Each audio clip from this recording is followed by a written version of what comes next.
પ્રધાનમંત્રી મોદીના હસ્તે પીએમ મિત્ર પાર્કનું ખાતમુહૂર્ત થયું। સભા સંબોધતા કહ્યું કે મોદીની ગેરંટી એટલે ગેરંટી પૂર્ણ થવાની ગેરંટી। 21 વર્ષ પહેલા ગુજરાતમાં કલાકો સુધી વીજ કાપ રહેતો અસંભવને સંભવ કરવા માટે મોદી છે। વડાપ્રધાન મોદીએ કોંગ્રેસને આડે હાથ લીધી। કહ્યું કોંગ્રેસ પાસે દેશના ભવિષ્ય માટે કોઈ એજન્ડા નથી। પરિવારવાદી માનસિકતા નવી પ્રતિભાની દુશ્મન। કોંગ્રેસે દશકો સુધી દેશને અન્યાય કર્યો। વિસનગર નજીક આવેલા તરબના વાડીના ધામના શિખરની પીએમ મોદીના હસ્તે પ્રાણ પ્રતિષ્ઠા સંપન્ન। પીએમ મોદીએ કહ્યું આજથી 1 મહિના પહેલા અયોધ્યામાં રામના ચરણોમાં હતો, આજે તરબમાં ભવ્ય મંદિરમાં પૂજા કરવાની તક મળી। તરબમાં સંબોધન કરતા પીએમે કહ્યું આજે વાડીનાથે વટ પાડ્યો છે, મોસાળમાં આવવાનો આનંદ જ અનેરો। દુનિયામાં ગમે તેટલા સ્વાગત થાય, ઘરે જવાનો આનંદ જુદો જ હોય। પીએમે કહ્યું ભારતમાં અત્યારે એક અદ્ભુત કાળખંડ ચાલી રહ્યો છે, જેમાં દેવ સેવા અને દેશ સેવા એક સાથે થઈ રહી છે। આપણા મંદિરો માત્ર પૂજાપાઠ કરવાનું સ્થળ નથી, આપણે ત્યાં મંદિર જ્ઞાન અને વિજ્ઞાનના કેન્દ્ર પણ રહ્યા છીએ। તરબમાં પણ કોંગ્રેસ પર પ્રહાર કર્યા। કહ્યું કોંગ્રેસે સોમનાથ જેવા પાવન સ્થળને વિવાદનું કારણ બનાવ્યું। આ લોકોએ ભગવાન રામના અસ્તિત્વ પર સવાલ ઉભા કર્યા। આજે રામ મંદિરના નિર્માણથી પણ કોંગ્રેસ ખુશ નથી।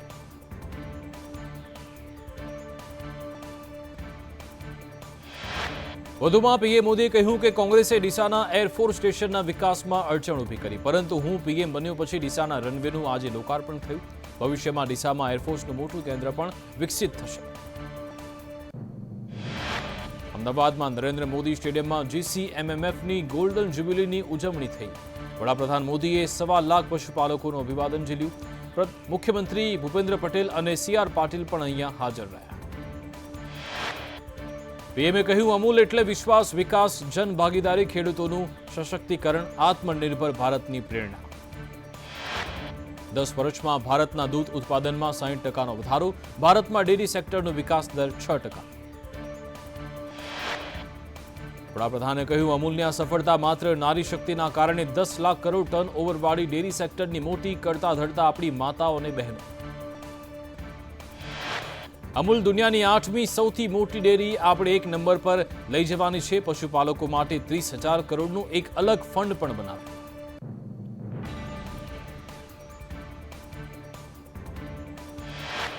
આ કાર્યક્રમમાં સીએમએ કહ્યું કે સહકારથી સમૃદ્ધિનો ધ્યેય ચરિતાર્થ કરતો આ પ્રસંગ। ગુજરાતના 2 પનોતા પુત્રની જોડીએ વિઝન આપ્યું।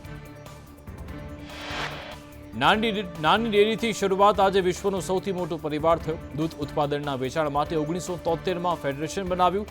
2 દાયકામાં સંખ્યા બમણી થઈ। અત્યારે GCMMF સાથે 11 લાખ મહિલા પશુપાલકો જોડાઈ। પીએમ મોદીની રાજકોટને એમ્સની ભેટ। એમ્સમાં IPD સેવાનો પ્રારંભ થયો। 25 ફેબ્રુઆરી પીએમ મોદી રાજકોટ આવી એમ્સ હોસ્પિટલનું લોકાર્પણ કરવાનો હોવાથી તડામાર થઈ ગયા। સિગ્નેચર બ્રિજનું નામ સુદર્શન બ્રિજ રખાશે। પોસ્ટરમાં સિગ્નેચર બ્રિજની જગ્યાએ સુદર્શન બ્રિજનો ઉલ્લેખ। પીએમ મોદી 25 ફેબ્રુઆરી આ બ્રિજનું ઉદ્ઘાટન કરશે। બ્રિજના ઉદ્ઘાટન બાદ જાહેર સભાને સંબોધિત પણ કરશે। દિલ્હીમાં કોંગ્રેસ અને આમ આદમી પાર્ટી સાથે મળીને ચૂંટણી લડશે। લોકસભાની ચૂંટણીમાં કોંગ્રેસ અને આપનું ગઠબંધન, ટિકિટ વહેંચણીને લઈ ફોર્મ્યુલા નક્કી। આમ આદમી પાર્ટી 4, જ્યારે કે કોંગ્રેસ 3 બેઠક પર ચૂંટણી લડશે। દિલ્હીમાં ગુજરાતમાં પણ આપ અને કોંગ્રેસનું ગઠબંધન, ફોર્મ્યુલા નક્કી। આપ કોંગ્રેસનું દિલ્હીમાં ગઠબંધન નક્કી થયું, જેમાં ગુજરાતમાં 2 બેઠક પરથી આમ આદમી પાર્ટી ચૂંટણી લડશે, જ્યારે કે કોંગ્રેસ 24 બેઠક પર ચૂંટણી લડશે। આ ગઠબંધનમાં 2 બેઠકો કોંગ્રેસને અને 2 બેઠકો આમ આદમી પાર્ટીને મળી, જેમાં ભરૂચ અને ભાવનગર, જ્યારે કે અન્ય 24 બેઠક પર કોંગ્રેસ ચૂંટણી લડશે। ઈશુદાન ગઢવીએ કહ્યું ગુજરાતમાં કોંગ્રેસ સાથે ગઠબંધન થયું છે। ઇન્ડિયા ગઠબંધન મજબૂતાઈથી લડશે। ભાજપ 26માંથી 26 બેઠક નહીં જીતે। ચેતર વસાવાએ કહ્યું કે ભરૂચ બેઠક પરથી અમારી જીત થશે। લોકસભા ચૂંટણી આપ અને કોંગ્રેસ સાથે લડશે। ભરૂચ લોકસભામાં યાત્રા શરૂ કરી। શક્તિસિંહ ગોહિલે આમ આદમી પાર્ટી કોંગ્રેસના ગઠબંધનની ફોર્મ્યુલા પર કહ્યું અમે અમારો મત રજૂ કર્યો, નિર્ણય મોવડી મંડળ દિલ્હીમાં કરશે। ભરૂચમાં ફૈઝલ અહેમદ પટેલે કહ્યું કે કોંગ્રેસના ઉમેદવારની જીતાડવાની કોશિશ કરીશું। આ ગઠબંધનમાં કોંગ્રેસના ઉમેદવારે જ લડવું જોઈએ। સ્વર્ગીય અહેમદ પટેલની પુત્રી મુમતાઝ પટેલ એક્સ પર પોસ્ટ કરી કહ્યું છેલ્લી લડાઈ સુધી સન્માન સાથે લડીશું અને લડતા રહીશું। ભરૂચ લોકસભા મુદ્દે કોંગ્રેસ મોકળ તો ચરૂ જિલ્લા કોંગ્રેસ પ્રમુખ રાજેન્દ્રસિંહ રાણાનું નિવેદન, ભરૂચ સીટ પર કોંગ્રેસનો ઉમેદવાર હોવો જોઈએ, રાજેન્દ્રસિંહ રાણાએ હાઈકમાન્ડને રજૂઆત. ન્યાય અધિકારીતા રાજ્યમંત્રી રામદાસ અઠવાલેનું કહ્યું નિવેદન, સોનિયા ગાંધીનો લોકસભામાં જવાનો કોઈ ફાયદો નથી. રાયબરેલીમાંથી પ્રિયંકા ગાંધી ભલે લડે, પાર્ટીને અધિકાર છે, પરંતુ તેમનું ત્યાં ટકવું અઘરું. યુપીમાં 80 બેઠકો ભાજપ જીતશે. રાજકોટ જિલ્લા પંચાયતની સામાન્ય સભામાં હોબાળો, કોંગ્રેસના મનસુખ સાકરિયાના કિન્નાખોરી રાખવાના આક્ષેપ, વિસ્તારમાં કામ ન થતા હોવાના આક્ષેપ લગાવ્યા. જસદણ વિછિયામાં કોઈ ગ્રાન્ટ ના આવી, 1 લાખના કામ સૂચવ્યા પણ મંજૂર નથી કરાયા. ભાજપના અગ્રણીએ કહ્યું કે ભાજપમાં આવો તો કામ થઈ જશે.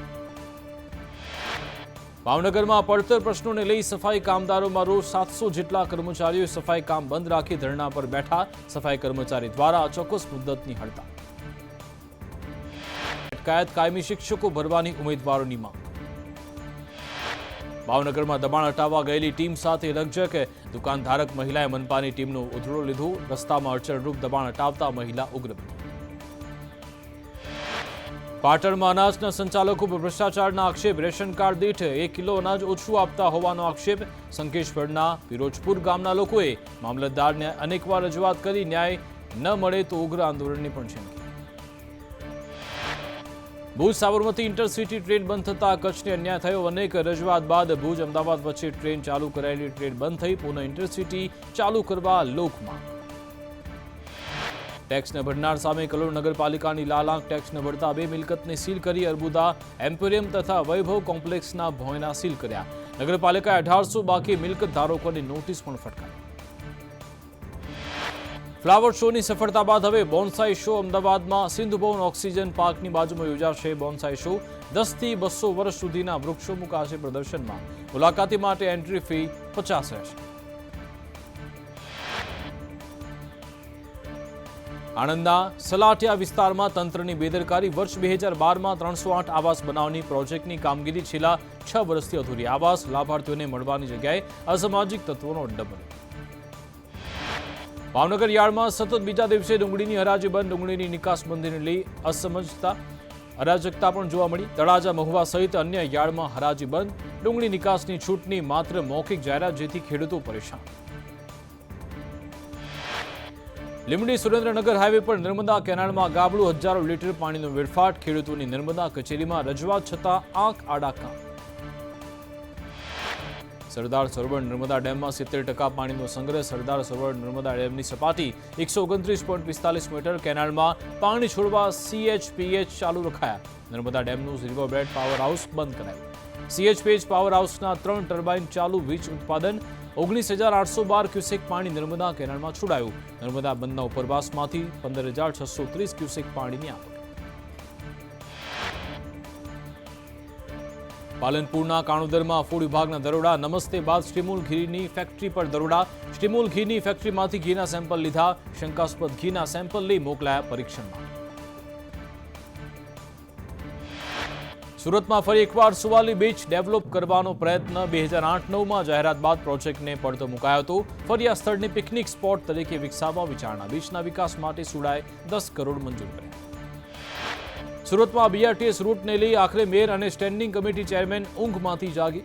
ઓપરેશન મેન્ટેનન્સનું સ્વિંગ ગેટ ઇજારો રદ કરાશે. ટેકનોક્રેટ સિક્યોરિટી સિસ્ટમ પ્રાઇવેટ લિમિટેડે 276 સ્વિંગ ગેટ મૂક્યા હતા. મોરબીમાં શંકાસ્પદ પ્રવાહીવાળા ટેન્કર મુદ્દે કોંગ્રેસ આગેવાન GPCB રજૂઆત કરવા પહોંચ્યા. ટેન્કર કોનું હતું અને કેમિકલ કયું હતું તે વિગત આપવા માંગ કરી. સુરેન્દ્રનગરમાં સુખડિયા ડેમના કોઝવેમાં ટ્રક ખાબક્યો. ટ્રક ડ્રાઈવરે સ્ટેરિંગ પરથી કાબુ ગુમાવતા ટ્રક પલટી ગઈ. અમરેલીમાં પોલીસ કોન્સ્ટેબલનું હાર્ટ એટેકથી મોત. ચલાલા પોલીસ સ્ટેશનમાં ફરજ બજાવતા કોન્સ્ટેબલનું મોત થયું. સચિવાલય ગેટ નંબર 1 પર વલસાડના યુવકે ઝાડ પર ગણી ફાંસો લગાવવાનો પ્રયત્ન કર્યો. ઝાડ ઉપર ચડેલા યુવકને સલામત રીતે ઉતાર્યો. જમીનનો ઇસ્યુ હોવાને કારણે આપઘાતનો પ્રયત્ન કર્યો. ફાયર અને પોલીસે યુવકને ઝાડ પરથી નીચે ઉતાર્યો. સુરતની મોડલ તાન્યા સિંહના આપઘાતનું રહસ્ય 3 દિવસ બાદ પણ હજુ સુધી ઉકેલાયું નથી. તાન્યાના મોબાઈલમાં એક તરફી કરાયેલ મેસેજ અને કોલ મળ્યા. IPL ક્રિકેટર એવા અભિષેક શર્માનું નિવેદન હજુ બાકી. વાઘોડિયામાં યોજાયેલ ભાજપના કાર્યક્રમમાં અનેક કાર્યકરોના પાકીટ ચોરાયા હોવાનું સામે આવ્યું. પોલીસે એક શંકાસ્પદ યુવાનને ઝડપી પૂછપરછ હાથ ધરી. રાજકોટના વિછિયામાં નશેલી સિરપનો જથ્થો ઝડપાયો. કોર્ડીન નામની સિરપની 840 બોટલ એસઓજીએ ઝડપી. પ્રકાશ સાકરિયાની કારમાં નશાકારક સિરપ ઝડપાઈ. પ્રકાશ સાકરિયા બોટાદના રહેવાસી હોવાનું ખુલ્યું. આખરે ગીગા આહિર વિરુદ્ધ એફઆઈઆર થઈ. તળાજાના દાઠા પોલીસ મથકમાં ફરિયાદ. અનુસૂચિત જાતિ વિશે અભદ્ર શબ્દ વાપરવા બદલ ફરિયાદ થઈ.